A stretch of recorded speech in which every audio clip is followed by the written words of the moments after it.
professor Conze, que veio apresentar o nosso evento. E daí a gente combinou fazer algo bem informal, sem currículos, né? Até o teu é um pouquinho longo, né?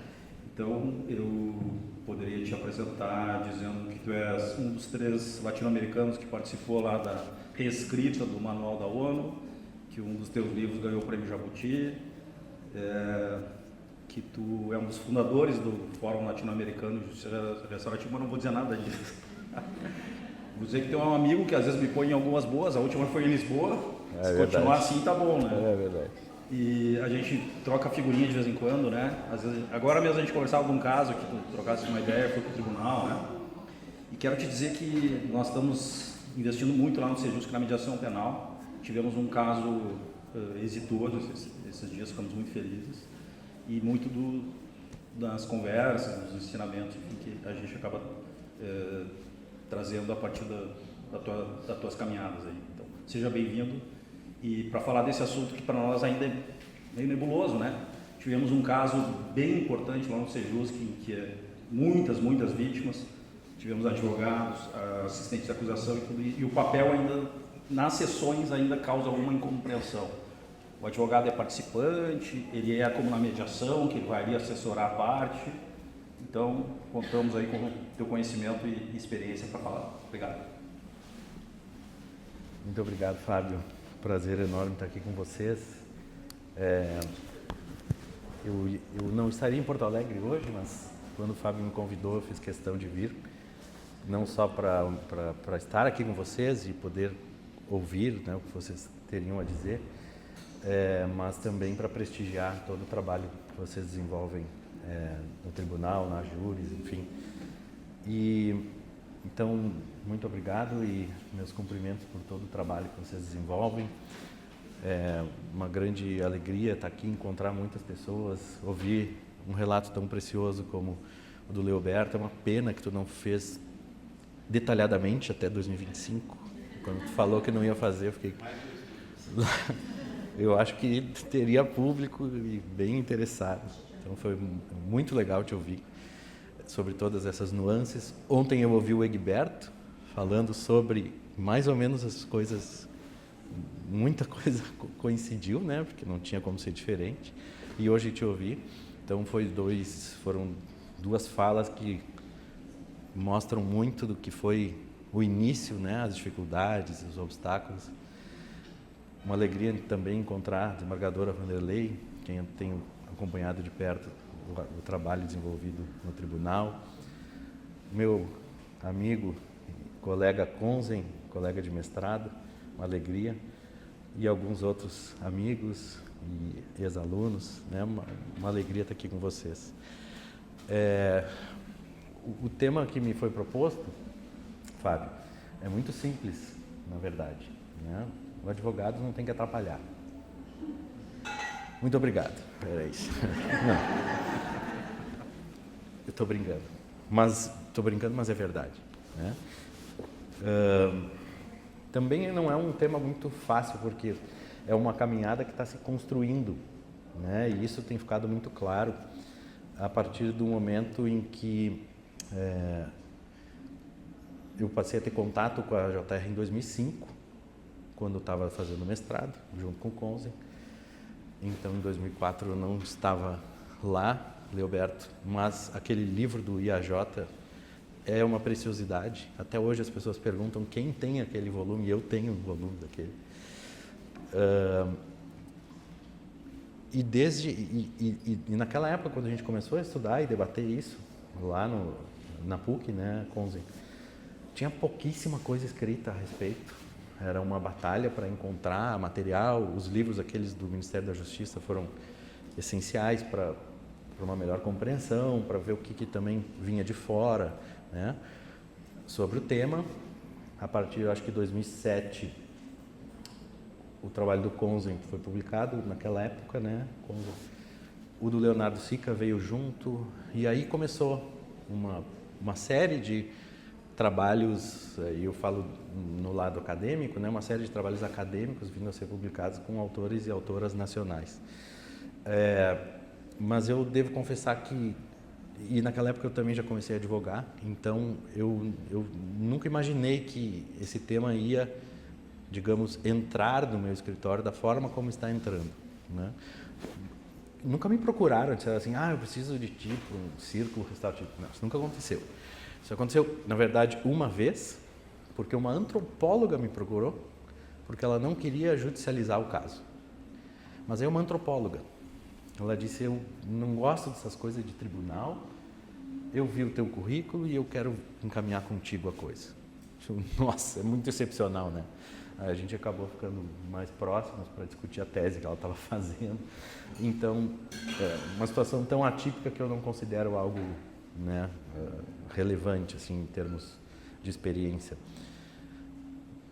Mas o que tem acontecido é que muitos casos chegam no nosso escritório para fazer a defesa ou para atuar como assistentes da acusação e imediatamente, após a primeira reunião, após a leitura do processo, né, a gente já olha para aquilo e diz assim, isso aqui está pedindo, né? E, se eu não me engano, a primeira vez que isso aconteceu foi, acho que estava no meio da pandemia, talvez. É algo muito recente, não é algo muito... por isso que está se construindo, né? Que a gente identificou um caso e eu lembrei que tinha um projeto na Justiça Federal, né? O caso é da Justiça Federal. Fui atrás, né? E peticionamos, né? Aquela velha história, assim. Num evento da Defensoria Pública, os defensores perguntavam, mas como é que eu faço? Eu que estou lá em Santa Rosa, que estou em Bento Gonçalves, como é que eu faço? Eu disse, vocês, Defensoria Pública, vocês estão em todas as comarcas. Peticionem. Vocês podem fazer peticionamento em todos os processos. Vocês estão em 95% dos casos criminais. A minha atuação é só na área criminal, né? Então, falei para eles, vocês estão em quase todos os processos criminais. Peticionem. Na pior das hipóteses, vocês vão ter uma decisão negativa, mas vocês vão colocar ali a ideia do processo. Vocês vão fazer as pessoas envolvidas no processo tomarem conhecimento de que esse negócio existe. Porque nós debatíamos ontem, lá em São Paulo, né, que o Poder Judiciário do Brasil é o grande protagonista do desenvolvimento da JR. Mas, ao mesmo tempo, paradoxalmente, a gente pode contar nos dedos os juízes que têm conhecimento adequado sobre esse tema. Quer dizer, a maioria dos juízes e juízas parece que não conhecem exatamente o que é a restaurativa. Isso é um paradoxo, isso é curioso de perceber. Então, o que nós temos feito? Quando a gente peticiona, imediatamente a gente já pede um horário para ir conversar com a autoridade judiciária, para explicar o que é a situação, qual a resolução que tem, né, no TRF, no TJ, como funcionam os NUPEMEX, os SEJUSCs e tudo mais. E devo dizer para vocês que, até hoje, todos os casos que a gente pediu, todos foram encaminhados. Não foram, assim, centenas, né? Claro que não. O escritório não trabalha, criminal não trabalha com massa, né? Mas todos os casos foram bem encaminhados. Todos tiveram parecer negativo do MP, às vezes dizendo, inclusive, que tanto a pena quanto a medida socioeducativa vão já cumprir o papel da justiça restaurativa, então isso é totalmente desnecessário. Mas a compreensão das autoridades judiciárias sobre o tema, nós comentávamos ali agora, com a doutora Bianca, é impressionante. Assim, a qualidade das decisões de encaminhamento, né, de cópia para o SEJUSC, enfim, é de tirar o chapéu, né? E mesmo com magistrados que não conheciam o tema, nós íamos lá, despachávamos, conversávamos, a gente saía do despacho ali, do foro, pensando, não sei o que vai acontecer. Deu para ver que não sabe muito bem o que é. Mas aí vem um despacho assim, gabaritando, sabe? Parece redação nota 1000 do Enem, assim, ponto por ponto. E isso tem nos chamado a atenção, né? Tanto os pareceres negativos do MP, quanto as decisões dos juízes e juízas. E, de qualquer forma, claro, a coisa não anda muito rápido, tem comarcas que são super rápidas. Aqui em Porto Alegre nós tivemos um caso encaminhado com muita rapidez. Tivemos um círculo essa semana, né, com a Vera de facilitadora, que foi tudo, caminhou muito bem, ao mesmo tempo que tem casos em outras comarcas já encaminhados que tem, sei lá, 6 meses, 7 meses, que talvez tenha alguma dificuldade operacional, enfim. Mas isso acho que faz parte, né? É normal. Mas o que nós temos percebido é que existe ainda um terreno a ser tateado sobre qual é o papel, justamente, da advocacia nesse cenário, né?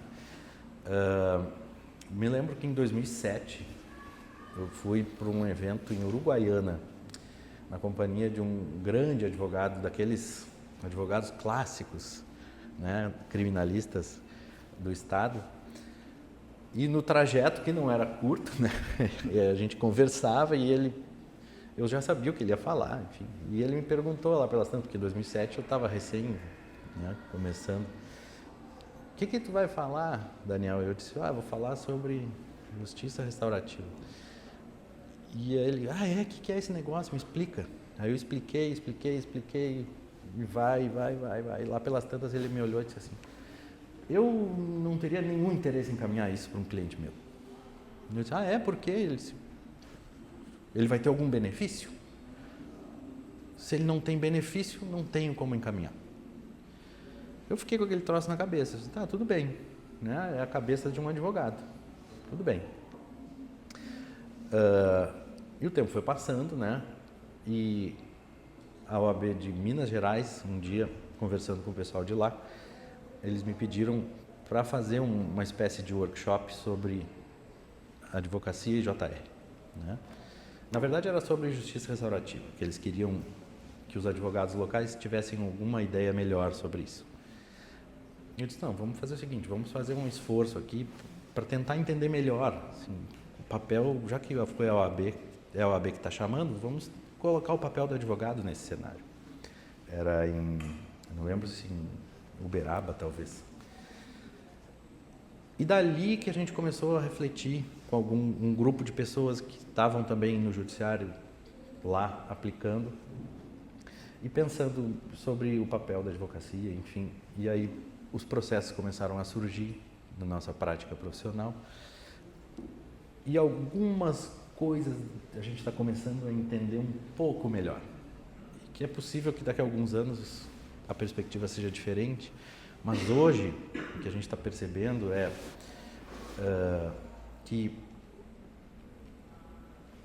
a gente tem uma espécie de dilema que é colocado pelo nosso Código de Ética, que ele estabelece que o advogado está comprometido com os interesses do seu cliente. Mas, ao mesmo tempo, o Código de Ética incentiva que o advogado procure as soluções extrajudiciais. E como é que eu vou chegar para uma pessoa que me procura, geralmente numa situação vulnerável, juridicamente falando, e vou dizer para ele o seguinte, olha, quem sabe a gente tenta fazer com que tu te encontre aí com a tua vítima. Não é muito fácil falar isso. É bem delicado, na verdade. Porque, em alguns casos, o profissional que faz a defesa é quase como se fosse o único que está do lado daquela pessoa. E, geralmente, essa relação que se estabelece é uma relação de confiança a tal ponto que eu preciso estar seguro para poder dizer para o meu cliente esse tipo de coisa. Eu preciso já ter uma relação de confiança para propor algo assim.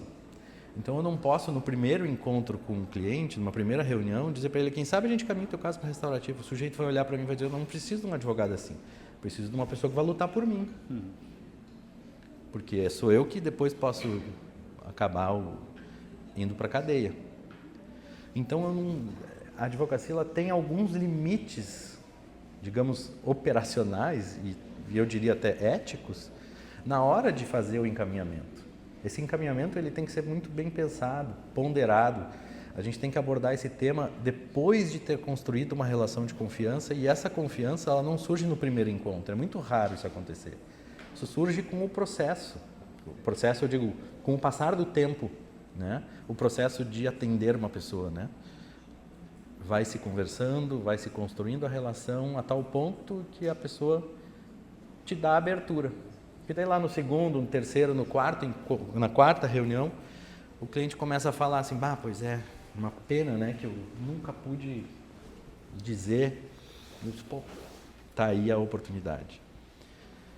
Teve um caso uma vez que nós atuamos como assistente da acusação e era um caso muito trágico mesmo, um acidente de trânsito, né? E em determinado momento as reuniões eram sempre pesadas, era a gente pensando sempre assim, vamos se dividir, cada vez é um do escritório que faz a reunião, porque era muito pesado. E aí teve uma reunião que eles disseram assim, esses desgraçados, esses isso, esse aquilo. E aí surgiu numa reunião assim, quem sabe vocês então se encontram com eles, e o sujeito olhou assim para nós, que? Tu está dizendo para se encontrar com essa pessoa? Jamais, em nenhuma hipótese. Esse cara é um desgraçado, isso, é aquilo. Eu nunca me encontraria com ele, porque ele isso e aquilo, e começava assim, aí quando ele parou de falar e se acalmou, eu disse, por que tu não disse isso para ele? Tá aí a tua chance. Aí ele parou, né? Pensou, disse, não, eu vou te responder amanhã, não vou te responder agora. Aí no dia seguinte ele disse, a gente topa. Mas aí foi um caso que por circunstâncias alheias à nossa vontade acabou não sendo possível encaminhar.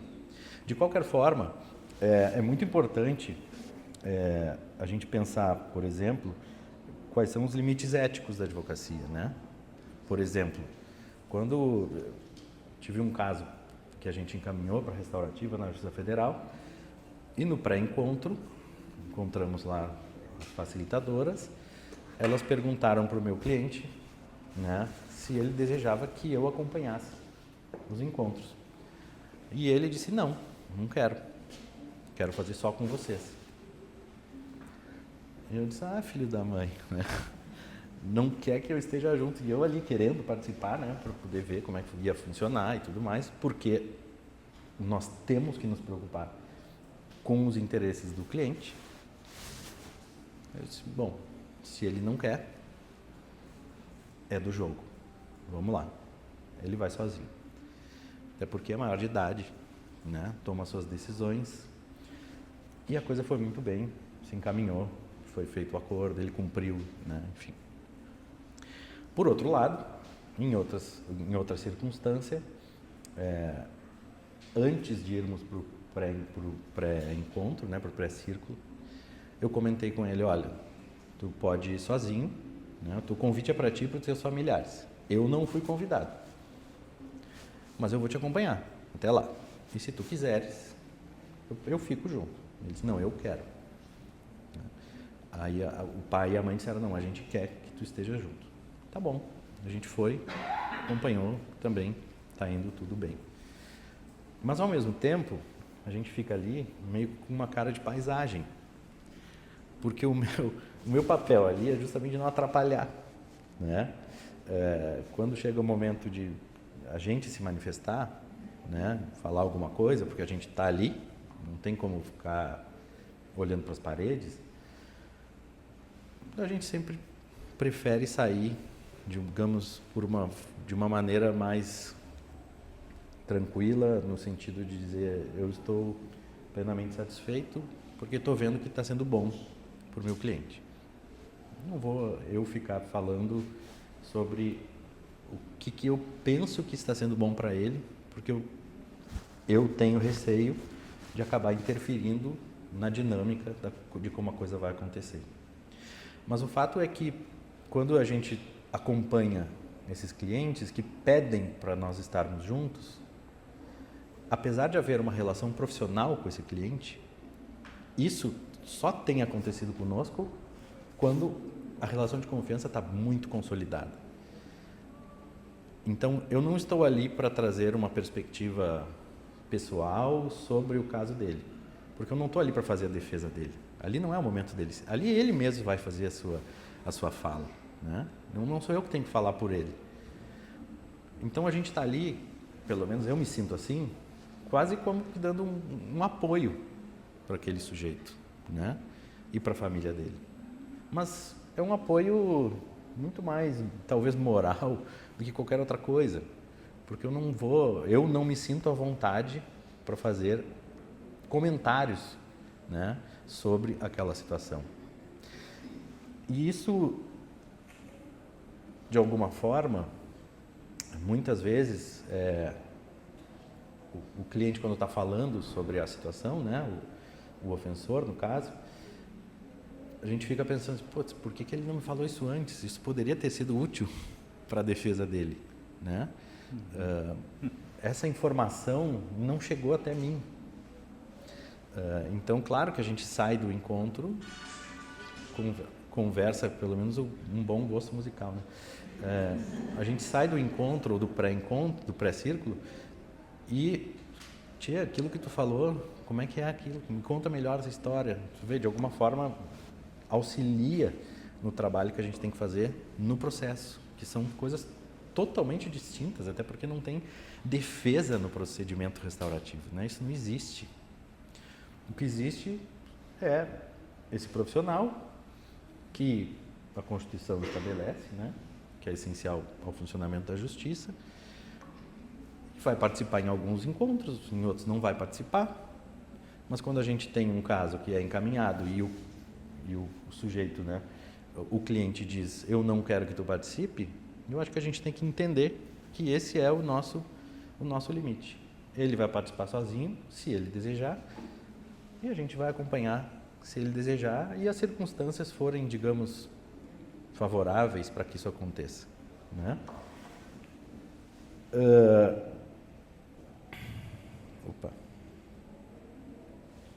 Então, como que tem funcionado isso, né? Quando entra procedimento restaurativo, é uma coisa à parte. O processo é uma coisa, o procedimento restaurativo é outro.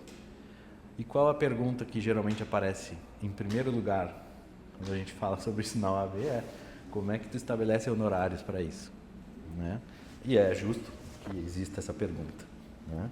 Aí cada colega estabelece alguma forma, né? Por tempo de atuação, por procedimento, valor fechado, enfim, cada um tem a sua maneira de estabelecer valores, é como um procedimento qualquer. Às vezes a gente pensa como se fosse uma espécie de consultoria, porque na verdade a advocacia nesses casos muitas vezes é um trabalho muito de orientação, de explicar como funciona, quais são as possíveis repercussões daquilo nos próprios processos, e deixando bem claro que não existe nenhuma obrigação legal para que juízes e juízas falem sobre isso na decisão judicial, né? Pode não ter nenhuma repercussão, né? Isso é uma questão muito mais para vocês do que pensando em termos de processo. Agora, poderá ter uma repercussão, né? Numa dessas decisões de encaminhamento de casos que nós tivemos, foi uma decisão assim espetacular, né? De ponta a ponta. O magistrado colocou, estou encaminhando, apesar do parecer do MP, até porque o MP não é parte no procedimento restaurativo, então está registrado, muito obrigado, mas vou encaminhar. Até porque o processo não vai ser interrompido, vai tramitar em paralelo, blá, blá, blá, blá, blá, blá, blá, mas talvez, quem sabe, lá adiante, possa ter um impacto na dosimetria da pena. Tu vê, ele pegou todos os pontos, né, possíveis de tocar no processo criminal, ao mesmo tempo que ele disse, são procedimentos paralelos, não tem como fazer promessa para nada, e ele botou na decisão, né, registre-se que não há nenhum tipo de promessa, blá, blá, blá. Foi uma decisão assim impecável, né? Então, o nosso papel é mais ou menos, nesse primeiro momento, de orientação, de dizer o que pode acontecer, o que não pode. Tem um receio muito grande dos clientes de irem para lá, e isso tem uma repercussão negativa no processo e também na fase de investigação, né? O cliente que ele ainda não prestou depoimento, ele é convidado para um encontro restaurativo, eu tenho dúvidas se eu recomendaria, dependendo das circunstâncias. Porque eu estou contratado para pensar nos interesses dele. Eu não posso abrir mão desse papel. Esse é talvez o nosso grande limite. Eu tenho que olhar para a coisa como um todo. Não posso olhar só para o benefício que ele poderá ter na restaurativa. Eu estou ali para orientar ele pensando nos seus interesses, né? Isso faz parte do jogo, né? Então, eu tenho dúvidas, em algumas circunstâncias, se eu encaminharia. Ainda não tive um caso assim. Mas eu fico pensando, por exemplo, de que modo que uma participação no encontro restaurativo possa fazer com que ele venha a dizer coisas em um determinado ambiente que possa, por exemplo, contaminar a consequência posterior. Se eu já tenho uma denúncia, está bem estabelecido o que vai acontecer. Se eu não tenho uma denúncia, depende da situação. Por exemplo, em Minas Gerais eles estão trabalhando muito com justiça restaurativa no NPP. Então, se encaminha para o Centro de Justiça Restaurativa.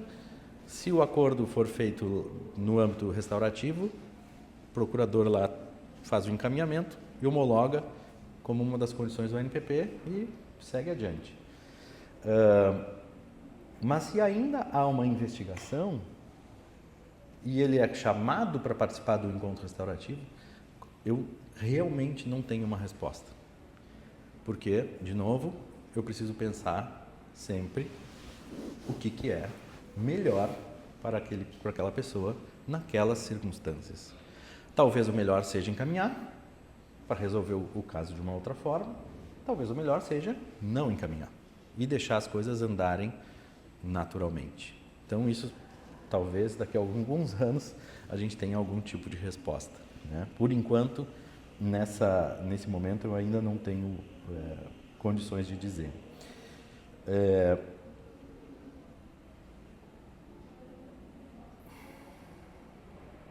Tem casos que a gente recebe no escritório que seriam casos de ação penal privada, né? E alguns casos de ação penal pública condicionada. E a pessoa vem dizer, eu quero processar esse sujeito, porque ele falou aquilo, falou isso. Pá, a minha primeira resposta é sempre assim, tem certeza que tu quer processar? Tem certeza mesmo que tu quer? Tu está realmente ofendido com isso? Porque assim, sabe o que vai acontecer? Quer que eu te diga o que vai acontecer? Eu teve um cliente uma vez que me disse assim, mas era um ex-aluno, né? Ele disse, mas professor, o senhor é o primeiro advogado que está mandando cliente embora. Eu disse, claro que eu vou te mandar embora, porque tu vai ficar frustrado e tu vai dizer que eu que te orientei mal depois, né? Mas tem certeza que tu quer fazer essa ação penal privada? Cara, pensa bem. Então vamos fazer o seguinte, vamos fazer de uma outra forma. Vamos tentar fazer, a gente faz a ação penal privada, mas vamos tentar fazer isso, encaminhar lá para aquela audiência de conciliação e daqui a pouco despachar com o magistrado, encaminha lá para a restaurativa, vamos tentar resolver isso, porque tu não vai ter nenhum retorno. Primeiro, esse sujeito não vai para a cadeia, dificilmente tu vai ter, as provas são muito frágeis nesse tipo de caso, né? Então, para ter uma sentença condenatória, até tem, mas é de uma fragilidade tão grande, né? Bom, dependendo das circunstâncias, né, não tem o que fazer, vai para a ação penal privada. Dependendo de outras circunstâncias, faz esse encaminhamento e vai lá, faz o encaminhamento para despachar, para que a audiência seja realizada num ambiente propício para o diálogo, né, para que as pessoas sejam esclarecidas sobre o que pode acontecer ali. Recentemente, numa ação penal privada, que não tinha muito o que fazer, o autor do fato, né, o querelado, ele entrou online, nós estávamos presencial, a autoridade judiciária explicou para ele, olha, que uma ação assim, assim, assim, assado, o senhor se desculpa, e ele não falou nada, ele só disse, eu me desculpo. E aí a juíza olhou para o meu cliente, o senhor está satisfeito? Estou satisfeito. Então tá, então está encerrado o assunto, muito obrigado, passem bem, uma boa tarde. Eu saí de lá e disse, eu te avisei que isso ia acontecer. Que bom que tu está satisfeito com o pedido de desculpas, né? Mas tu está vendo que eu te alertei que o resultado não ia ser muito diferente disso, né? Então a gente tem que tomar também essas precauções de alertar o sujeito, olha, talvez se tu quer realmente lidar com essa situação, é melhor a gente encaminhar de outra forma. Mas é uma abertura que se tem, assim como o acordo de não persecução penal, né? E claro, essas orientações sobre essas questões sobre dosimetria da pena é sempre uma incógnita. Nós conversávamos ali fora agora com o desembargador Vanderlei.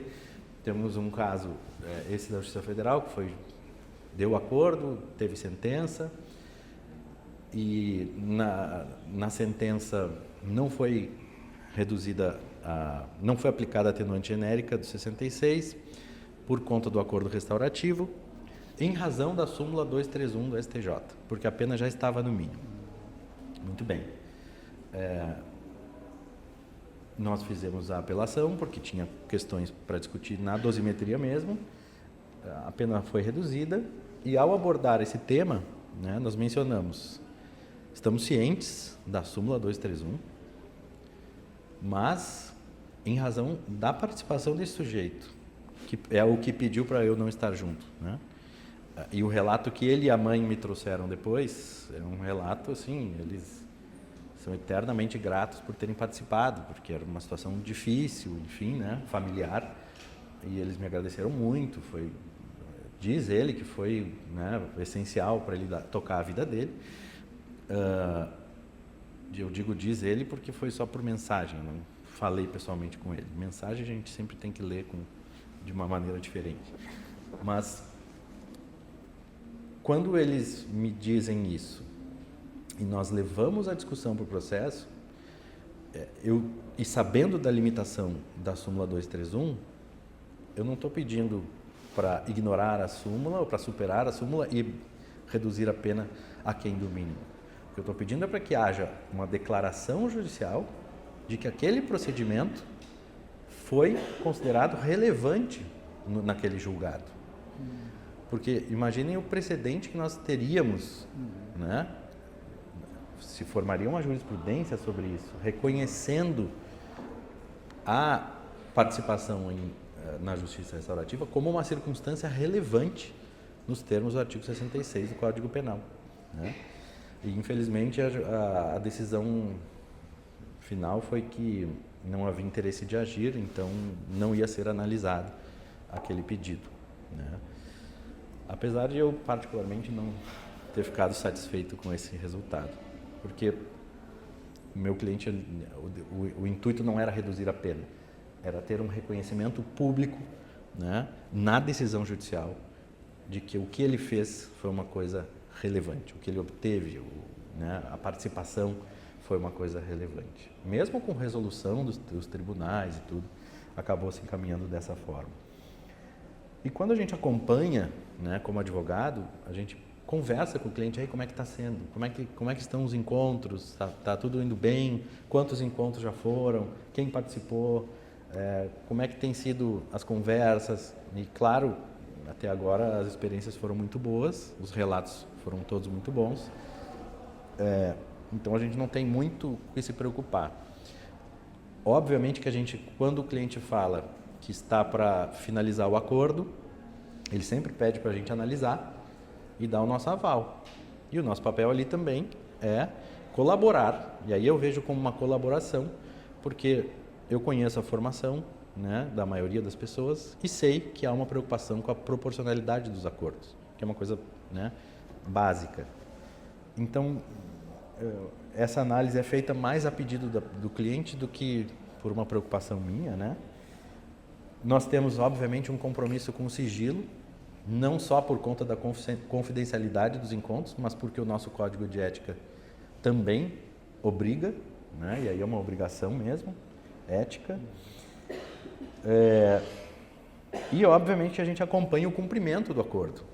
E aqui, talvez, de alguma forma, os advogados e advogadas podem colaborar para o cumprimento do acordo, né? Porque muitas vezes nós é que somos contatados pelo cliente para dizer, fiz isso, e a gente é que comunica, né, no procedimento. Às vezes o cliente faz direto, tem problema, mas a nossa A realidade tem sido de eles passarem para nós e a gente que encaminha.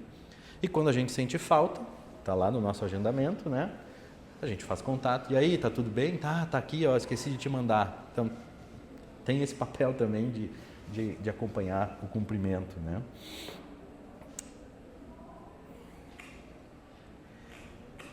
E muitos colegas têm ligado ultimamente para perguntar sobre a possibilidade de encaminhar seus casos para a restaurativa. Isso é um fator curioso.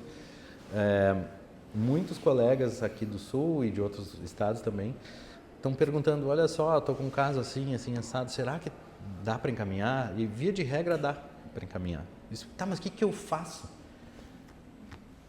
Eu disse, peticiona? Ora, mas antes de peticionar, te informa, vai descobrir se o teu tribunal tem uma resolução, se tem no PEMEC, se tem um Sejusc, quem está responsável, né? Porque muitas vezes esse contato com os centros, né, ou com os núcleos, facilita horrores o fluxo, né? E obviamente que as pessoas desconhecem isso.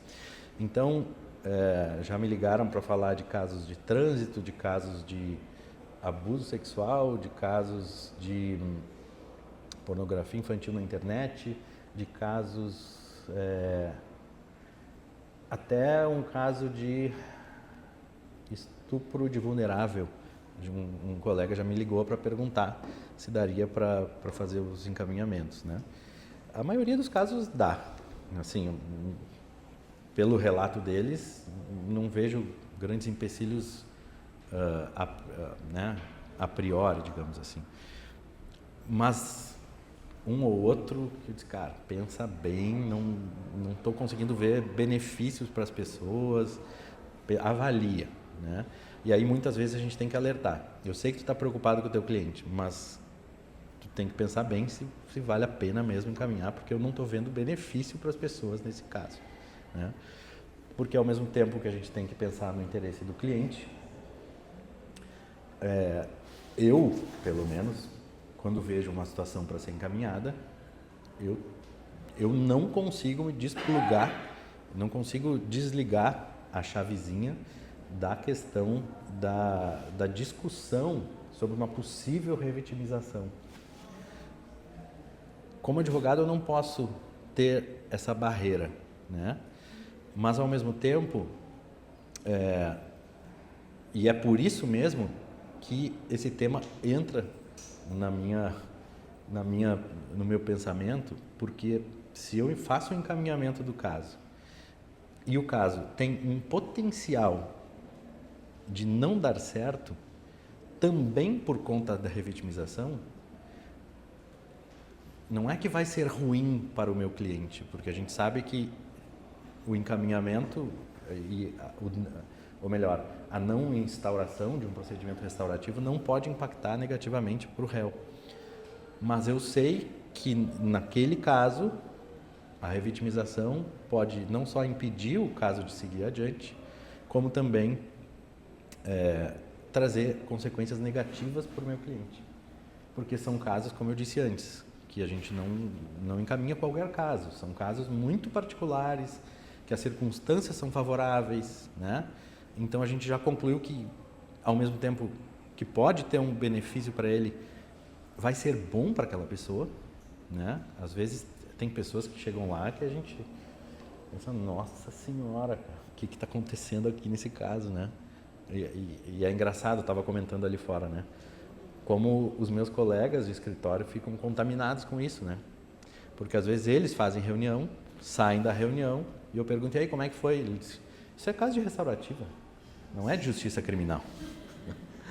E é muito curioso de perceber essa contaminação que eles acabaram tendo, né? E é engraçado também que, às vezes, quando a gente vai fazer esses pedidos, né, de encaminhamento dos casos, vem um ou outro colega que assume ali o peticionamento e, via de regras, me encaminham. Dá uma olhada aí e vê o que tu acha. Eu disse, cara, eu não teria escrito melhor, isso aqui está espetacular. Revisando resolução, usando fundamento legal, justificativa, né, por fundamentos. Petição impecável assim para fazer o pedido de encaminhamento do caso, né? De qualquer forma, a gente sempre vai ficar entre a defesa dos interesses daquela pessoa e, ao mesmo tempo, pensando no benefício que a pessoa vai ter com o encaminhamento desse caso. Enquanto advogado, eu não posso me desligar da minha obrigação de pensar nos interesses daquela pessoa. E isso é do jogo, isso faz parte. O que me parece que talvez seja interessante é que o tempo tem mostrado que, pelo menos os meus colegas, eles estão começando a perceber os benefícios do encaminhamento dos casos dos seus clientes.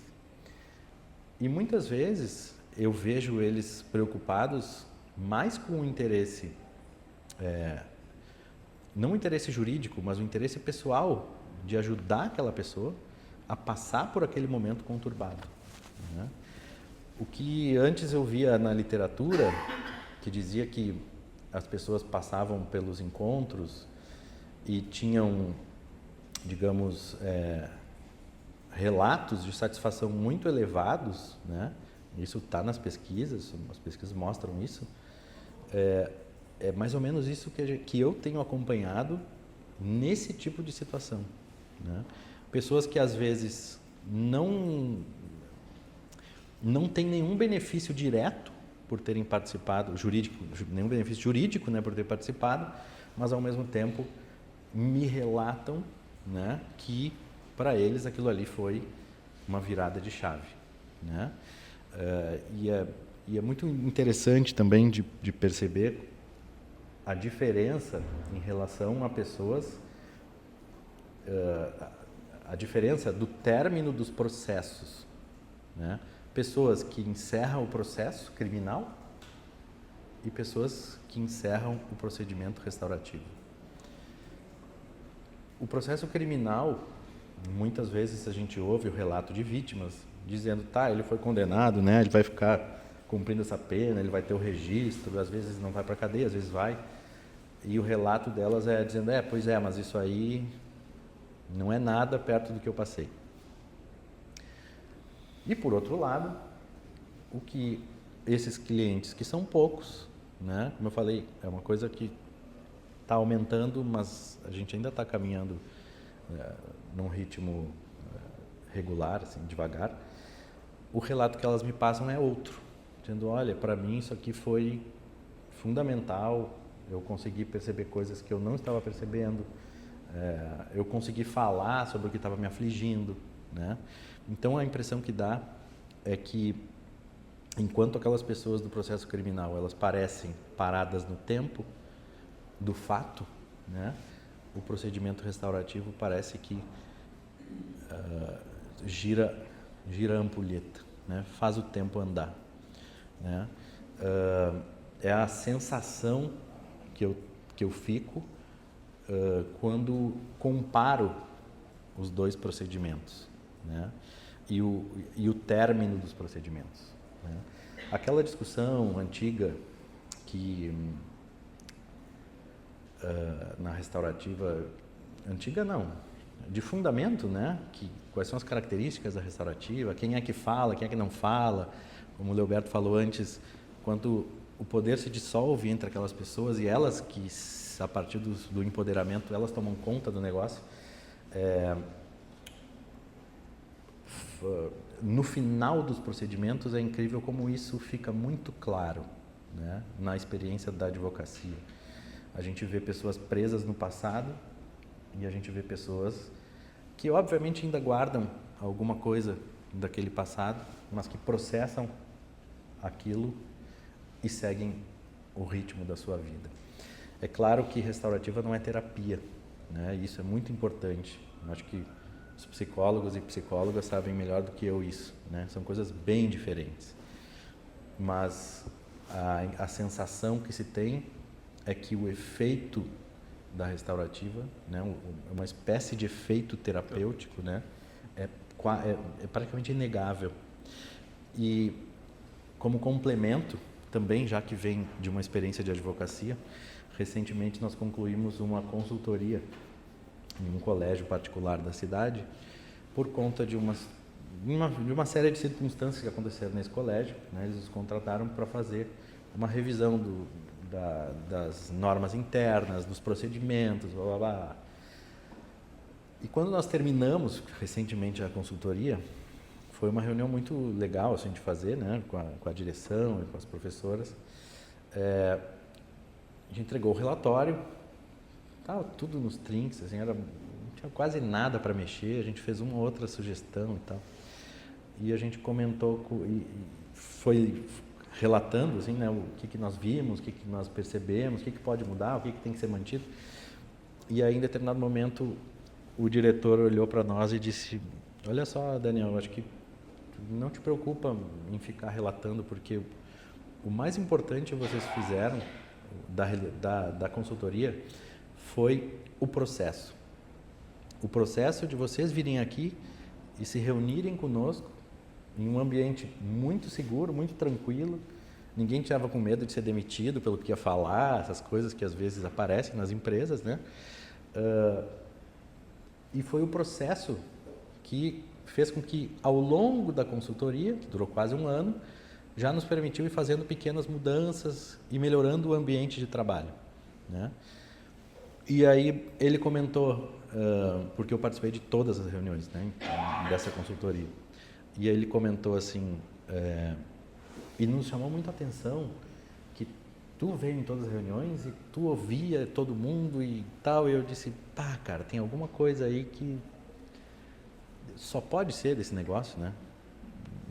Eu conheço advogados excelentes que têm uma capacidade de escuta assim fantástica, né? E captam coisas em detalhes e tal. Mas ao final dessa reunião, o diretor veio me dizer assim: eu fui ver na internet que eu tenho um livro, né, sobre restaurativa, né?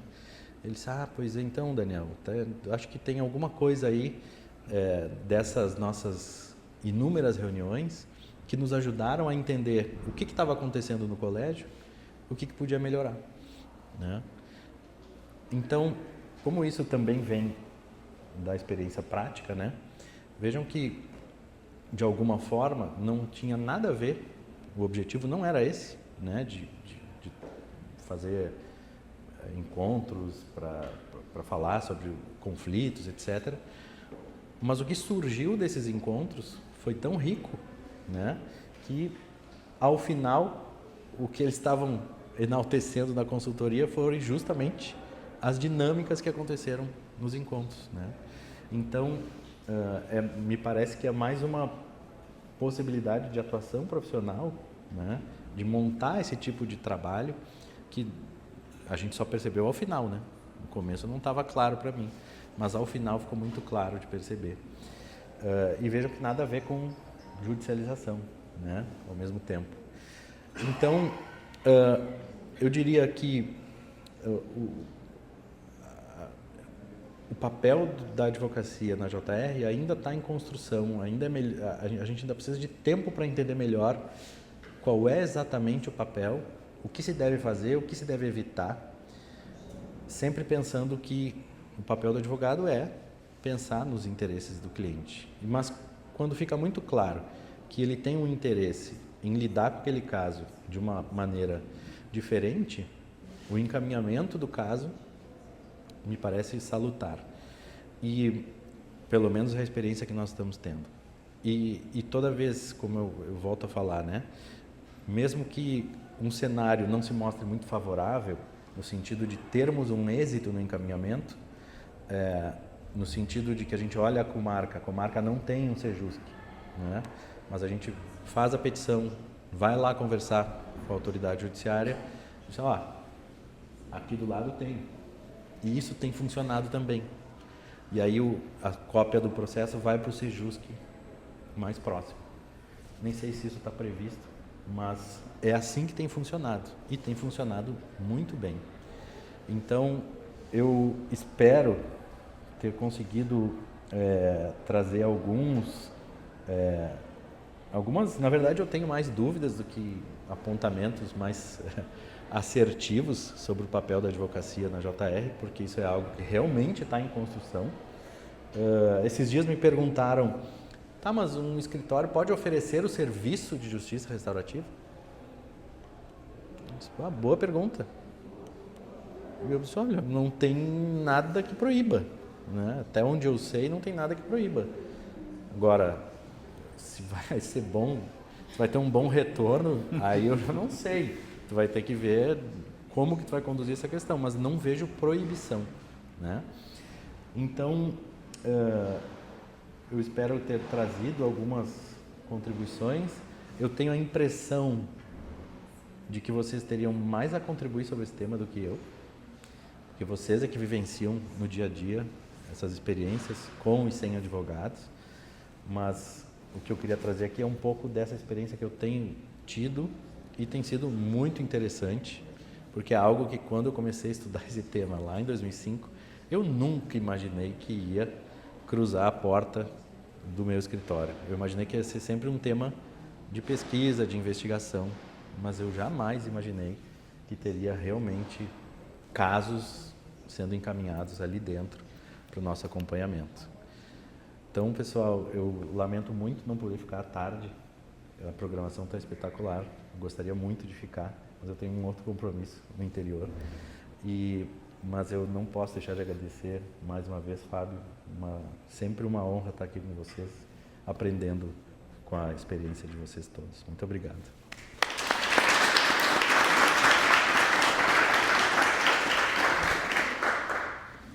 Daniel, nós te agradecemos, sabemos que trocou um voo, inclusive, para a tarde de hoje, né? Está indo lá para a Princesa do Sul, né? Isso. Onde o Marcelo, nosso colega, faz um trabalho sensacional lá com a Justiça Restaurativa. A gente está muito fiel ao horário, então não vamos abrir ali para questionamentos, questões. O certificado vai depois, né? Os três. Acho que é importante. E queria te dizer que tu tem sido um grande parceiro aí, muitas vezes, não só no aspecto acadêmico, né, da gente às vezes estar em alguns compromissos junto, mas de trocar essas ideias sobre processos, né? Quantas vezes a gente troca ideias? Conhece aquele juiz lá, sabe se ele conhece a Justiça Restaurativa? Bom, se não conhece, vai conhecer, né? Exato. Então, muito obrigado mesmo, te desejo uma boa viagem e que a gente possa estar junto em outros compromissos aí. Foi muito bom te ouvir. Obrigado. Agradecemos novamente, então, ao Dr. Daniel e ao Dr. Fábio. E, neste momento, iniciamos o nosso intervalo, informando que retornaremos às 13 horas. É o momento do intervalo para o almoço.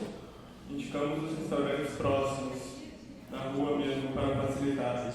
O Vieira Imperatório e o Boteco Maria PT, Matita Pereira. E retornaremos, então, para o turno às 13 horas.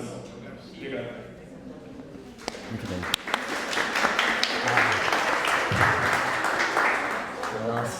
Ah, é o pompom. É verdade. Legal, parabéns aí. O que tem lá em Pelotas? Hã? O que tem lá em Pelotas? Hoje é um evento mais festivo, sabe? Um evento mais festivo, assim. A sala vai estar lançando um livro lá. Foi aberto.